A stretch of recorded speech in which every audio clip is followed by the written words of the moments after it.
tagapagsalita ka ng PNP. Pwede ba kaming pumasok doon? Sabi ni General Marvin kanina, sabi ni General Marvin kanina, pwede pumunta rin sa bike field. Pwede kami, alam namin. Ma'am, pwede po tagapagsalita ng PNP.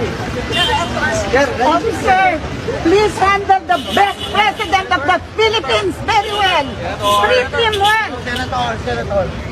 Oh, tumatakbo si ano. Senator. Ayaw niya magpa-interview ah. Bakit ganyan? Dapat hinahanap. Person, ayaw ko sagutin. Ano tinanong niyo, sir? Ano tinanong niyo, sir? Sabi ko, saan ba pwede puntahan? Kasi kanina sabi ni General Marvin, dadalhin daw doon sa Tinatakbuhan niya si Senator. airport. Oo. Sa Pilyamo. Ngayon, ayaw lang po sabi ko. Pupwento ko ng PNP. Sir, hawak na po nila, hawak na si Pierre. Hawak na ba nila si PBR, sir? Sir,